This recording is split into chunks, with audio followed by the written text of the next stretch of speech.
Magandang araw, it's me, Mami Jocelyn, and welcome sa aking YouTube channel, Lutong Bale. And for today's video, gagawa naman tayo ng chicken recipe na sa sobrang sarap nito ay para ka na rin kumain sa mamahaling restaurant.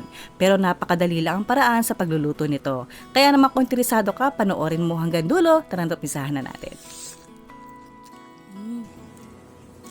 So una, syempre, kailangan natin dito ng chicken wings. Nalinisan ko na yung mabuti at nahugasan. Hinati ko lang sa dalawa para mas marami tayong magawa. Pero pwede naman hindi hatiin, depende sa inyo. And then titiplahan lang natin to ng patis, ng seasoning granules or kahit anong pampalasa na nais ninyo. Maglalagay na rin tayo dito ng garlic powder. Nabibili yan sa grocery o kaya naman sa palengke. And naglagay na rin ako dito ng paminta. Haluin lang natin mabuti para mas manuot ang mga pampalasa sa ating mga chicken wings. After natin maihalo, takpan muna natin yan at mas okay kung ilagay muna natin yan sa ref at i-marinate lang natin for at least 40 minutes. After 40 minutes, maglalagay na tayo dito ng isang pirasong itlog. Ito ang magsisilbing binder ng ating breading. Haluin lang natin mabuti. Make sure lang na may halo natin yan na maayos para makut lahat ang ating mga chicken wings ng itlog. I-set aside muna natin yan at gagawa na tayo ng masarap na breading. Sa isang malaking bowl, pagsamahin lang natin ang all-purpose flour. At para man mas tumagal ang pagka-crispy ng ating chicken wings ay gumamit ako dito ng rice flour. Pero kung wala namang rice flour ay pwede namang cornstarch. Timplahan lang natin yan ng chicken powder, garlic powder,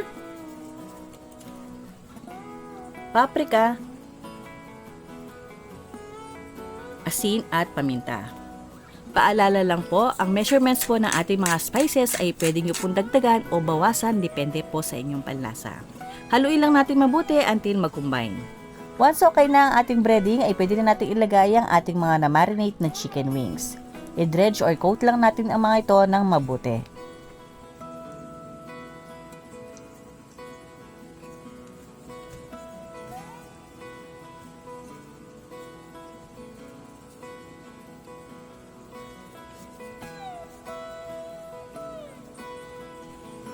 Kapag na-coat na lahat ng ating mga chicken wings na ating flour mixture, ay prituhin lang natin to sa mainit na mantika over medium heat.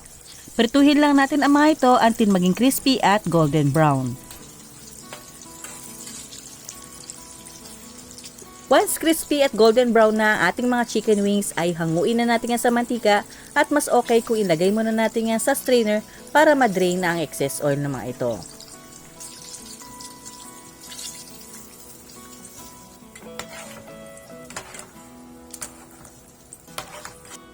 Prituhin lang natin ang mga natitirang breaded chicken wings.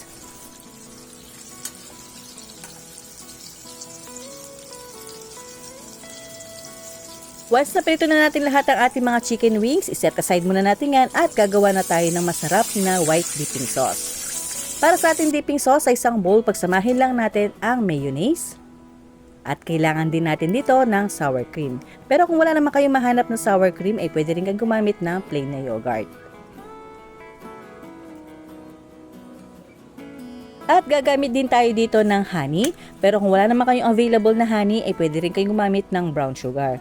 Pero kung gusto niyo ma-achieve ganito kasarap na dipping sauce, ay mas okay kung honey ang gagamitin niyo. Timplahan lang natin yan ng konting asin at paminta. Haluin lang natin mabuti until mag-combine. And after natin may halo, tikman muna natin. Kapag medyo natatabangan kayo sa lasa, ay pwede kayo magdagdag ng asin at paminta. Kung medyo gusto niyo naman may konting asim, ay pwede kayo magdagdag ng konting lemon juice. Kapag okay na sa inyo yung lasa, iset aside muna natin yan at gagawa na tayo ng ating buffalo sauce. Para sa ating buffalo sauce ay napakadali lang itong gawin. Sa isang mainit na kawali ay magtutunaw lang tayo dito ng ating margarine o kaya naman butter.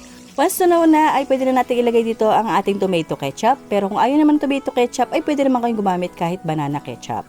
I-simmer lang natin yan for 1 minute. After 1 minute na pagkakasimmer ay pwede na tayong maglagay dito ng ating hot sauce. Ang dami ng hot sauce ay depende sa inyo kung gusto niyo ng mas spicy o kaya naman yung mild lang na spicy.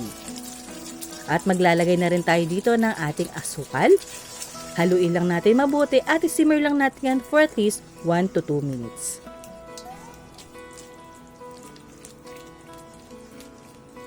After 1 to 2 minutes ay pwede na natin yung timplahan ng asin at paminta depende sa inyong panlasa.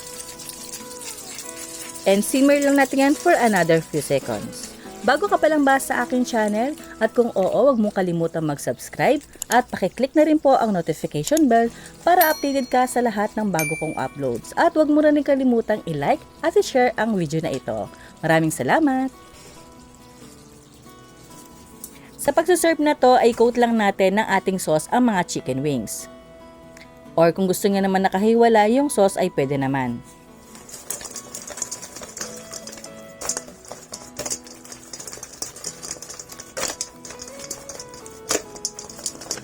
At dahil nga di na nakatiis ang lola nyo ay kumuha na ako at tinikman ko na ito.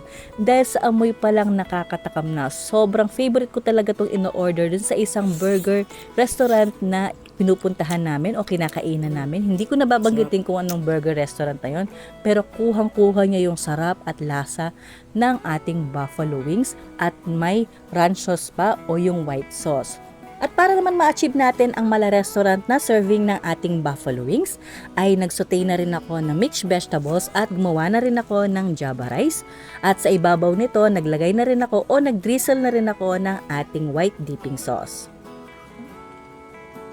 And that's it, ganun lang kadaling gawin, di ba? Hindi mo na kailangang umorder pa sa labas, mas okay kung ikaw ang gagawa, hindi ka pa mabibitin. I-serve na yan habang mainit pa kasama ng buong pamilya at masayang pagsaluhan. Wow. At kung umabot ka sa part ng video na ito ay paki-comment na lang po sa baba ang inyong pangalan at kung taga saan kayo para malaman ko kung hanggang saan inabot ang video na ito. At dahil dyan, hi po kay Ma'am Christine Grace Baldazar ng Palawan, Lina Dazo ng San Pablo, Laguna, Jessie Malikden ng Canada, at Cesar Martinez ng Quezon. Maraming salamat po sa inyo. I hope nagustuhan niyo po ang recipe natin for today. Maraming salamat at ingat po palagi. Bye!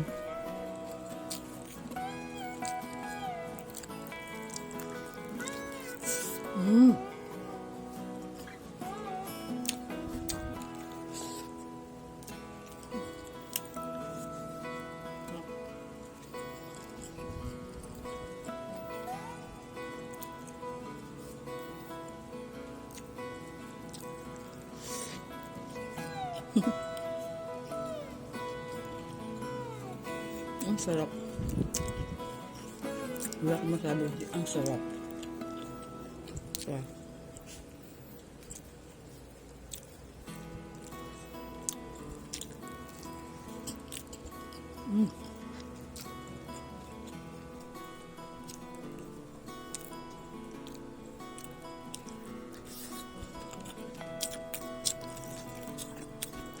Sarap. Grabe.